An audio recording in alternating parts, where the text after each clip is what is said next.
Welcome back to C programming tutorial series. आज के lecture में आप सीखोगे फंक्शन को रिप्रेजेंट करने का 4 वे में से आज आप सेकंड वे को सीखोगे। इट मींस आज आप सीखोगे टेक नथिंग और रिटर्न समथिंग के बारे में। और ये चीज टेक नथिंग और रिटर्न समथिंग क्या होता है और ये परफॉर्म कैसे करता है, ये चीज को हम अपने टर्बो सी पे करके अच्छी तरीका से विद लॉजिक देख के समझाएंगे। तो चलिए हमारे टर्बो सी पे, तब तक के लिए ये चैनल को सब्सक्राइब करें, लाइक करें और बेल आइकन को प्रेस करें ताकि आपके तक हमारा लेटेस्ट अपडेट जाते रहे। ओके, ऑलराइट गाइस, हम लोगों ने फंक्शन को रिप्रेजेंट करने का फर्स्ट वे को देख चुके हैं। मतलब टेक नथिंग और रिटर्न नथिंग को हम लोग समझ चुके हैं कि कोई भी फंक्शन टेक नथिंग और रिटर्न नथिंग नेचर का कैसे होता है और कब होता है और क्यों होता है। ये सब सारी चीज आप सीख चुके हैं और ये उसी का प्रोग्राम है। अभी तक आप ये लेक्चर को वॉच नहीं किए हो तो इसका लिंक मैं अपने डिस्क्रिप्शन और आई बटन में डाल दूंगा ताकि आप वहां से जाके ये समझ पाओ कि कोई भी फंक्शन कब टेक नथिंग और रिटर्न नथिंग नेचर का होता है। अभी हम देखेंगे इसका सेकंड वे, टेक नथिंग और रिटर्न समथिंग। क्या देखेंगे? टेक नथिंग और रिटर्न समथिंग। ओके, अब जाके समझो। सबसे पहले आपको समझाऊंगा कि रिटर्न समथिंग क्या होता है।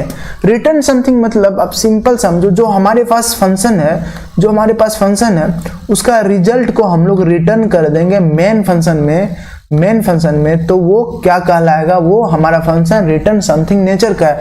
अब जाके मतलब ये जो हमारा सब्सट्रैक्शन का जो रिजल्ट है, ये जो ये रिजल्ट है, इसका जो रिजल्ट यहाँ से जो आने वाला है, इसको हमको सिंपली रिटर्न कराना है हमको किसमें? मेन फंक्शन में।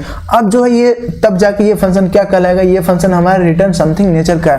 अब जाके हमको इसका जो रिजल्ट है, इसको हम लोग रिटर्न कैसे कराएंगे? हम लोग रिटर्न कराएंगे रिटर्न कीवर्ड डाल के। बट जो वो रिटर्न कराएंगे वो कहाँ जाएगा रिटर्न होके?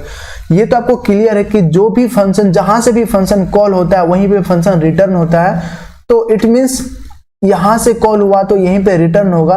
तो मेन फंक्शन से हमारा कॉल हुआ, क्या कॉल हुआ? मेन फंक्शन से हमारा सब्सट्रैक्शन ये फंक्शन कॉल हुआ, तो इसका जो रिजल्ट है ना, इसका रिजल्ट हमारा इसमें आके पेस्ट हो जाएगा।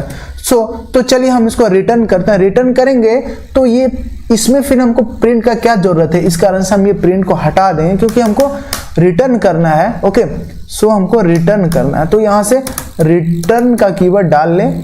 ओके, रिटर्न का यहां से आप कीवर्ड डाल ले। अब जाके ये जो वैल्यू है, अब जाके आपका रिटर्न होगा। ये वाला जो इसका जो रिजल्ट आएगा, ये कहां पे चला जाएगा? यहां पे आ जाएगा, इसमें आके पेस्ट हो जाएगा। तो इसमें पेस्ट हो जाएगा तो इसका रिजल्ट को स्टोर करने के लिए कोई आपको एक वेरिएबल बना देते हैं जिसका नाम रख देते हैं डी। ओके, और इसको हम यहाँ पे डिफाइन भी कर देते हैं इंट डी करके। ओके, ये डिफाइन हो गया। अब जब डिफाइन हो गया, ये रिजल्ट यहाँ पे आ गया, तो रिजल्ट को प्रिंट करने का भी एक कोड लिख देते हैं। प्रिंट करने का भी एक कोड लिख देते हैं, प्रिंट एफ सब इज परसेंट डी। ओके, सब इज परसेंट डी /n और यहाँ पे डी, और यहाँ पे हम लोग डी लिख देते हैं। अब जाके ये रिटर्न हो गया और रिटर्न होके यहाँ पे अब हमारे जो रिटर्न हुआ, तो फंक्शन डेफिनेशन के भी समय आपको क्या बताए थे? जब हमारा ये फंक्शन कुछ रिटर्न नहीं करेगा तो हम लोग यहाँ पे void लिखते थे। अभी तो हमारा फंक्शन रिटर्न कर रहा है, तो हमको देखना है कि हमारा जो वेरिएबल है वो किस टाइप का, वो इंटीजर टाइप का है, तो यहाँ पे हम लोग इंट देंगे। मतलब हमारा यहाँ पे हम लोग फंक्शन डिफाइन करने से पहले हम लोग यहाँ पे इंट देंगे। ओके, सो उसी तरह से हमको इंट यहाँ पे भी करना पड़ेगा, डिक्लेरेशन के भी टाइम भी करना पड़ेगा, क्योंकि हमारा इंटीजर को यहाँ पे हमारा इंट टाइप का डाटा क्या हो रहा है? रिटर्न हो रहा है, इसीलिए हम लोग यहाँ पे इंट लिखे। अब जाके ये चीज तो आप समझ गए कि रिटर्न टाइप क्या होता है। उसके बाद है रिटर्न समथिंग, तो आप समझ गए। उसके बाद है टेक नथिंग तो आप तो जानते ही हैं कि टेक नथिंग मतलब ये जो हमारा जो सब फंक्शन है, सब फंक्शन में मेन फंक्शन से कुछ भी आर्गुमेंट पास नहीं हो रहा है, तो इसका मतलब ये टेक नथिंग नेचर का है। तो टेक नथिंग नेचर का जब होगा, टेक नथिंग मतलब क्या? जो सब का पैरेंथेसिस है वो एम्प्टी होगा, इसका मतलब ये टेक नथिंग नेचर का है। और इसी तरह से इसका जो है यहाँ पे कॉलिंग वाला भी होगा, वो भी एम्प्टी होगा। और डिक्लेरेशन के भी टाइम हम एम्प्टी रख सकते हैं। मतलब void मतलब तो एम्प्टी होता है ना, हम void यहाँ पे भी लिख सकते थे, बट आपको डिक्लेरेशन के टाइम वॉइड लिखना ही पड़ेगा। तो यहाँ पे आपको लिख दिया ताकि ये कंपाइलर कंफ्यूज ना हो। तो अभी तक देखिए हमारा ये जो प्रोग्राम है बन के रेडी हो चुका है। अब बस हम एक बार इसको रन करके देखेंगे। आप समझ गए ना क्या किए, हम जो इसमें जो रिजल्ट होता है उसको हम इसी में मतलब कि हम प्रिंट कराने वाले थे, बट अब हम प्रिंट कहाँ करा है, मेन फंक्शन में इसको हम प्रिंट करा है। तो यहाँ से इसको सी को हटा लीजिए क्योंकि इसका सी का यहाँ पे कोई यूज नहीं है।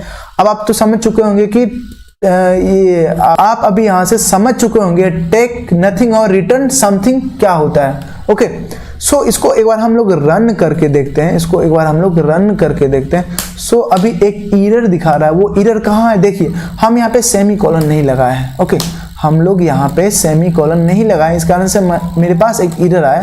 तो सेमी कॉलन आप डाल दीजिए। अब रन करके देखें, इंटर 2 नंबर 6 -8 तो कितना होगा -2। तो आई होप कि ये आपको समझ में आ चुका होगा कि टेक नथिंग और रिटर्न समथिंग क्या होता है। अब हम देखेंगे इसका नेक्स्ट पार्ट, मतलब कि थर्ड पार्ट, टेक समथिंग और रिटर्न नथिंग और टेक समथिंग और रिटर्न समथिंग। ओके, सो आपसे मिलते हैं कि नेक्स्ट लेक्चर में, इसके नेक्स्ट लेक्चर में। सो तब तक के लिए bye, take care, thank you. I hope कि आप ये समझ चुके होंगे कि टेक नथिंग क्या होता है और रिटर्न समथिंग क्या होता है। और आपसे मैं नेक्स्ट लेक्चर में मिलता हूं जहां पे आप समझोगे फंक्शन को रिप्रेजेंट करने का थर्ड वे, जिसका नाम होगा टेक समथिंग और रिटर्न नथिंग। ये लेक्चर आपको इस लेक्चर के बाद आएगा। तब तक ये चैनल को सब्सक्राइब करें, लाइक करें, बेल आइकन को प्रेस करें। Bye, thank you, take care.